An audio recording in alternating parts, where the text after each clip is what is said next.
ఓం మహాగణాధిపతయే నమః. ఓం గురుభ్యో నమః. ఓం శ్రీమాత్రే నమః. పరమేశ్వర స్వరూపమైనటువంటి జ్యోతిష, వాస్తు మరియు ఇతర అనేకమైనటువంటి శాస్త్రములను మనకు అందించినటువంటి మహర్షులకి నమస్కారం.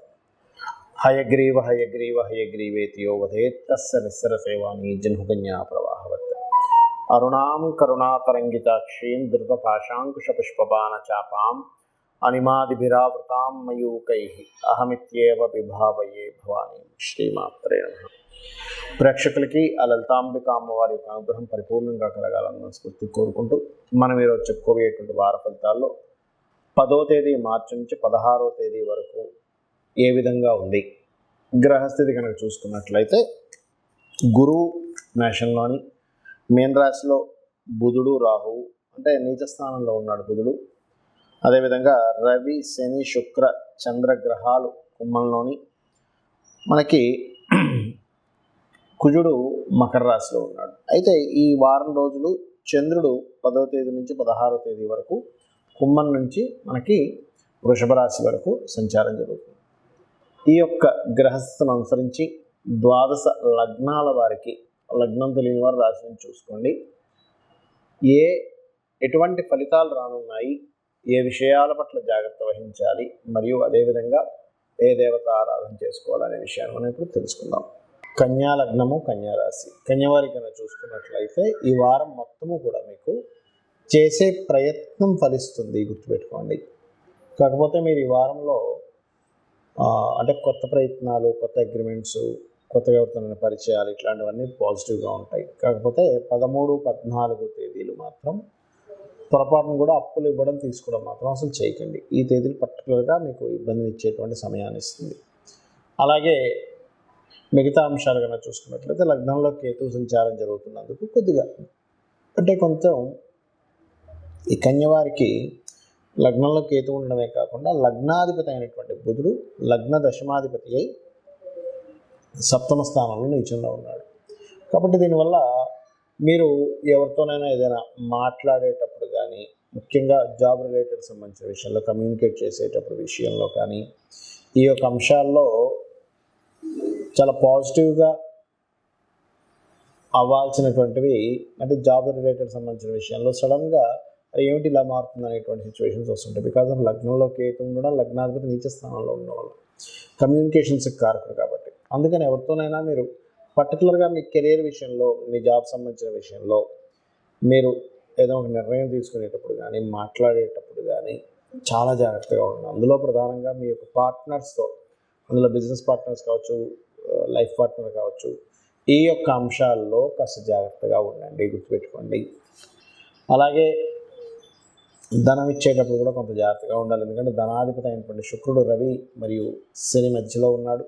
ఇక మీకు సహజంగా ఏదైనా కొత్త అగ్రిమెంట్స్కి బాగుందని చెప్పాను. సిబ్లింగ్స్ ద్వారా కూడా కొంతవరకు సహకారం అనేటువంటిది అందుతుంది, ఎటువంటి సందేహం లేదు. కాకపోతే ఈ 7వ బుధుడు ఉన్నప్పుడు ఏంటంటే ఈ పార్ట్నర్షిప్స్ విషయంలోనే, వివాహ సంబంధించిన విషయాల్లో మాత్రం పనికిరాదు. ఎందుకంటే అక్కడ నీచ స్థానంలో ఉన్నాడు. సహజంగా 7మంలో బుధుడు మంచివాడు కాదని కాదు, ఇక్కడ నీచ స్థానంలో ఉండడం అనేటువంటిది మంచిది కాదు, ఇది గుర్తుపెట్టుకోండి. అదేవిధంగా ఇన్వెస్ట్మెంట్స్కి ఇది సరైనటువంటి సమయము, అందులో ఎటువంటి సందేహం లేదు. మరియు ఇష్టపడిన వారిని వివాహం చేసుకుందాం అనేటువంటి దీంట్లో కొంత ఇబ్బంది కూడా పడతారు. అంటే చూడండి, ఒక్కోసారి ఎవరైనా రిలేషన్స్లో ఎవరైనా ఇష్టపడి వివాహం చేసుకుందాం అనుకున్న అదొక ఇబ్బందికరమైన వాతావరణానికి తీసుకెళ్తుంది. కాబట్టి ఈ వారం వీలైనంత మట్టుకు మీరు వివాహ నిర్ణయాలు, వివాహానికి సంబంధించిన విషయాల్లోనే చాలా జాగ్రత్తగా ఉండండి. అలాగే మరొక విషయం ఏంటంటే, ఇక్కడ ఉద్యోగ సంబంధించిన విషయాల గురించి మనం మాట్లాడుకున్నాము. కాకపోతే వ్యాపార సంబంధించినటువంటి విషయంలో భావం అంటే లాభభావం బాగుంది, కానీ బుధుడు బాగాలేడు. కాబట్టి ఇక్కడ ఏంటి, డైరెక్ట్గా వ్యాపార సంబంధించిన విషయాలు ఇబ్బంది వస్తాయని కాదు. ఇక్కడ మార్కెటింగ్ రంగాల్లో ఉంటారు కొంతమంది, మార్కెటింగ్ టీంలో ఉంటారు, జాబ్లోనే ఉంటారు, మార్కెటింగ్ టీంలో ఉంటారు. ఇటువంటి వారు ప్రత్యేకంగా జాగ్రత్త వహించాలి. మరియు గవర్నమెంట్ నుంచి రావాల్సిన ధనం కావచ్చు, లేనట్లయితే మీ తండ్రి గారి నుంచి రావాల్సిన ఆస్తి సంబంధించిన విషయాల్లో కావచ్చు, చాలా పాజిటివ్గా ఉంది. అదేవిధంగా మెడికల్ రంగాల్లో ఎడ్యుకేషన్ రిలేటెడ్ సంబంధంగా మెడికల్ రంగాల్లో వెళ్ళేటువంటి వారికి చాలా చాలా పాజిటివ్గా చూపిస్తుంది. ఇక మీరు చేయవలసినటువంటి దేవతా ఆరాధన ఏమిటి అని చూసుకున్నట్లయితే వెంకటేశ్వర స్వామి యొక్క ఆరాధన చేయండి, అన్ని విధాలా బాగుంటుంది. మనకి యూనివర్సల్గా కలిగేటువంటి కొన్ని ఎఫెక్ట్స్ ఉంటుంటాయి. దాని పరంగా చూసుకున్నట్లయితే బుధుడు నీచ స్థానంలో ఉన్నాడు ప్రస్తుతం. కాబట్టి అందరూ కూడా ఈ రాశి వారా, ఈ లగ్నం వారా అని కాదు, ముఖ్యంగా బుధగ్రహం అప్పులకి, వ్యాపారానికి, రిలేషన్స్కి కారకుడు. అప్పులు, వ్యాపారము, రిలేషన్స్ ఈ యొక్క విషయంలో బుధుడు నీచ స్థానంలో ఉన్నంత కాలము కూడా చాలా జాగ్రత్తగా ఉండాలి. ఇవే కాకుండా ఏదైనా కొత్త వ్యాపారం ప్రారంభించడానికి కూడా చూసుకొని ప్రారంభించాలి బుధ నీచ స్థానంలో ఉన్నప్పుడు. కాబట్టి తొందరపడి చాలామంది ఏం చేస్తారంటే ముహూర్తాలు ఉన్నాయని చెప్పి పెట్టేసుకుని ఉంటారు. బట్ ఏ గ్రహం బాగుందో ఆ గ్రహ సంబంధించింది బాగున్నప్పుడే ఆ గ్రహ కారకత్వాలను అనుసరించి ముహూర్తాలు పెట్టుకోవాలి. కాబట్టి బుధగ్రహం నీచ స్థానం వెళ్ళిపోయే వరకు కూడా ముహూర్తాల జోలికి తొందరగా వెళ్ళకండి. ఇంకా తప్పదు. కొన్నిసార్లు ఎలా ఉంటుందంటే, ఏమండి మాకు కంపల్సరీ అవ్వాలి, లేకపోతే మాకు రెంట్స్ పడతాయి అన్నప్పుడు ఖచ్చితంగా నేను చెప్పేది ఒకటే, బుధగ్రహం నీచంలో ఉంది కాబట్టి విష్ణు సహస్రనామాలు రెగ్యులర్గా వింటూ, పెసలు అంటారు, పెసల్ని గ్రీన్ కలర్ వస్త్రం కలిపి ఆ రెండింటిని దానంగా ఇవ్వండి. ఇచ్చినట్లయితే ఒక 7 సార్లు ఇవ్వండి, 7 వీక్స్. అప్పుడు మీకు బుధగ్రహ నీచంలో ఉన్నటువంటి దోషం చాలామందికి కొత్తగా వ్యాపారం ప్రారంభించాలనే కాదు, కొంతమందికి ఎలా ఉంటుందంటే చేస్తున్న వ్యాపారంలో కూడా సరైనటువంటి ఫలితాలు రావు. అటువంటి వారు ఖచ్చితంగా ఈ పరిహారం చేయండి. ఇంకా వీలైతే బిల్వపత్రంతో శివార్చన చేయండి, చక్కటి ఫలితాలు వస్తాయి. బుధగ్రహం ఇచ్చేటువంటి నెగిటివ్ ఫలితాలు తగ్గుతాయి. ఇక మరొక విషయం ఏంటంటే, మనం గోచార ఫలితాలు మాత్రమే కాకుండా ముఖ్యంగా మీరు చూసుకోవాల్సినటువంటి మీ యొక్క జన్మజాతక ఫలితాలు. అంటే మీ లగ్నం ఎలా ఉంది, మీ లగ్నాధిపతి ఉన్న స్థితి ఏమిటి, మీరు జన్మించినప్పుడు ఉన్నటువంటి తేదీ, సమయము, నెల, సంవత్సరము, ప్రాంతము, అంటే ఎక్కడ పుట్టారు, వీటిని బట్టి మీ యొక్క లగ్నం ఏమిటి అనేటువంటి తెలుస్తుంది. 12 లగ్నాల్లో ఆ లగ్నం ఎలా ఉంది, దాని పొజిషన్ బట్టి మీ లైఫ్ ఉంటుంది, మీ తత్వం ఉంటుంది, మీ యాక్టివిటీస్ ఉంటాయి, మీ నేచర్ ఉంటుంది. ఎవ్రీథింగ్ మీ లగ్నాన్ని బట్టి ఉంటుంది. అసలు మనిషిని చూడకుండా జాతక చక్రాన్ని చూసి చాలా సింపుల్గా ఈ వ్యక్తి ఇలాంటి వాడు అని చెప్పి 100% చెప్పచ్చు, అందులో డౌట్ లేదు. కాకపోతే లగ్నం మారకూడదు పుట్టిన సమయంలో. ఒక్కోసారి సంధి లగ్నం అంటారు. సంధి లగ్నం పడ్డప్పుడు మాత్రం 2 లగ్నాలు వచ్చినప్పుడు మాత్రం దాన్ని కొంత పరిశీలించి అర్థం చేసుకోవాలి. ఆ రకంగా ఎలా అయితే మనిషిని చూడకుండానే ఈ మనిషి ఇలాంటి తత్వము అని లగ్నాన్ని చూసి ఎలా చెప్తామో, మనిషి చూడక్కర్లేదు, ఓన్లీ జాతకం చూసి.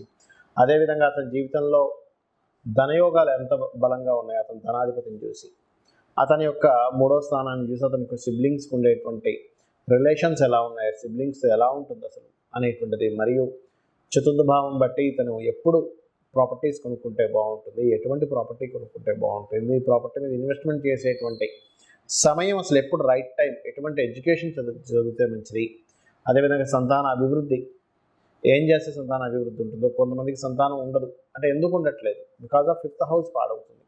అదేవిధంగా కొంతమంది రుణ, రోగ, శత్రువులతో నిత్యం బాధపడుతూ ఉంటారు. ఆ రుణాన్ని, రోగాన్ని, శత్రుత్వాన్ని ఇచ్చేటువంటి గ్రహ సంయోగం ఏముంది అతని జాతకంలో, దానికి సంబంధించిన దానము, మంత్రము ఏం చేసుకోవాలి.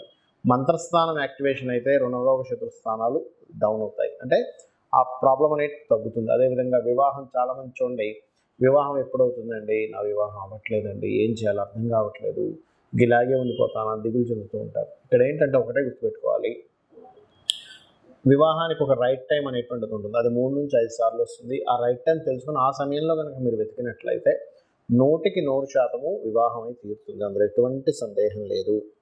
ఇక మరొక విషయం ఏంటంటే, ఇక్కడ గమనించుకున్నట్లయితే వివాహము మరియు ఒకటే గుర్తుపెట్టుకోండి, వివాహం తర్వాత మనకి ఇందాక నేను చెప్పినట్టుగా సంతాన యోగాలు, అందులో పర్టికులర్గా ఎప్పుడు ఎలాంటి సమయంలో వివాహం వెతికితే తొందరగా అవుతుంది, ఎప్పుడు చేసుకోకూడదు అనేటువంటిది కూడా ఉంటుంది. వివాహం కొంతమందికి ఎలా ఉంటుందంటే, ఒక 20 సంవత్సరాలు ఉంటుంది వివాహ యోగం లేని సందర్భం. మరి అలాంటప్పుడు 20 సంవత్సరాలు ఆగుతారా అంటే అలా కాకుండా దానికి సంబంధించిన రెమెడీ చేసుకోవడం, ఇన్వెస్ట్మెంట్స్ కావచ్చు, విదేశాలకు వెళ్ళడం కావచ్చు, వ్యాపారం కావచ్చు, ఇవన్నీ కూడా మీ జన్మజాతకంలోనే ఉంటాయి. ఒక బ్యాడ్ టైం నడుస్తుంటే దాన్ని ఎట్లా గుడ్గా మార్చుకోవాలనేటువంటిది కూడా మీ జన్మజాతకంలో ఉంటుంది. అది కూడా చాలా సింపుల్గా ఒక అమ్మవారి నామాన్ని తీసుకొని దాన్ని రోజు చాంటింగ్ చేయడం ద్వారా క్లియర్ చేసుకోవచ్చు. చాలామంది ఏమనుకుంటారంటే దీనికి ఏదో పెద్ద పూజలు చేసుకోవాలి, వేలు లక్షలు ఖర్చు పెడితేనే కానీ మనం బయటపడలేమనుకుంటారు. అదంతా భ్రమ, గుర్తుపెట్టుకోండి. ఈ కలియుగంలో నామం చేసినంత మాత్రం చేత మనం విముక్తి చెందుతాం ఎటువంటి కష్టం నుంచి అయినా సరే. సరే, ఇక్కడ మీకు సందేహం కలగవచ్చు, ఏమండి మరి అన్నీ మన జన్మజాతకంలో ఉన్నప్పుడు మనం ఎందుకు ఈ వార ఫలితాలని, మాస ఫలితాలని, ఆ గ్రహం ఈ గ్రహం కలిసిందని ఇట్లాంటివన్నీ ఎందుకు చెప్పుకుంటున్నాము, సంవత్సర ఫలితాలు ఎందుకు చెప్పుకుంటున్నాము అంటే, జ్యోతిష్శాస్త్రం అనేటువంటిది మన జీవితంలాగే 2 భాగాలుగా ఉంటుంది. ఒకటి గోచార ఫలితము, రెండవది మన జన్మజాతక ఫలితం. మనం చూడండి, మనం ఒక ప్రయత్నం చేస్తూ ఉంటాం. ఆ ప్రయత్నానికి తగ్గట్టుగా బయట వాతావరణం ఉండాలి. అంటే ఎలా అంటే, చిన్న ఎగ్జాంపుల్ చెప్తాను చూడండి. మనం ఒక ప్రోడక్ట్ లాంచ్ చేస్తున్నాం. ఉదాహరణకి స్కూల్ బ్యాగ్స్ అమ్ముదాం అనుకున్నాడు ఒక వ్యక్తి. కొత్త వెరైటీగా స్కూల్ బ్యాగ్స్ తయారు చేశాడు. This is the right time. ఎందుకు అంటే, నెక్స్ట్ స్కూల్స్ ఎండాకాలం సెలవులు వస్తాయి, దాని తర్వాత అవుతుంది. అలా కాకుండా మీరు కనుక జూన్ తర్వాత, అంటే స్కూల్స్ అన్నీ స్టార్ట్ అయిపోయి ఒక 2 నెలల తర్వాత మీరు స్కూల్ బ్యాగ్స్ అమ్ముతాంటే ఎవడు కొనుక్కోడు. ఎందుకు? అది ఆల్రెడీ కొనేసుకున్నారు, జనాలు తీసేసుకున్నారు. అది రైట్ టైం కాదు. అంటే బయట ఉండే మార్కెట్ని ఎప్పుడు ఏది అమ్మాలి, ఎప్పుడు ఏది సేల్ చేయాలి, ఎటువంటి మార్కెట్లో ఎటువంటి వాటికి డిమాండ్ ఉందని ఎలా తెలుసుకొని మనిషి వెళ్తాడో, అదేవిధంగా ఒక దగ్గరికి వెళ్ళాలంటే ఇంత సమయం పడుతుంది, కానీ ఇప్పుడున్న టైం పరంగా ట్రాఫిక్ జామ్ ఎక్కువ ఉంటుంది కాబట్టి వెళ్ళడం కష్టం అని ఎలా డిసైడ్ చేసుకుంటాడో, హాఫ్ అన్ అవర్లో వెళ్ళాల్సింది 1.5 అవర్ 1 అవర్ పట్టొచ్చని ఎలా క్యాలిక్యులేట్ చేస్తాడో, అంటే ఇతని ప్రయత్నం బయట ఉండే వాతావరణం. సేమ్ టైం గోచారం కూడా అంతే. అంటే ఇప్పుడున్న గోచారం ఎంతవరకు మీకు సహకరిస్తుంది, మీ యొక్క జన్మజాతకంలో మీరు చేసే ప్రయత్నం, మీరు రెగ్యులర్గా చేసే ప్రయత్నానికి ఏ రెమెడీ చేసుకోవాలి, దిస్ ఈజ్ ది టాపిక్ అనమాట. అంటే ఏంటి, ఇది క్యాలిక్యులేషన్, పర్ఫెక్ట్ క్యాలిక్యులేషన్. సో ఇది తెలుసుకొని మీరు ఆ అమ్మవారి యొక్క అనుగ్రహాన్ని పరిపూర్ణంగా పొందాలని మనస్ఫూర్తిగా కోరుకుంటూ, శ్రీమాత్రే నమః.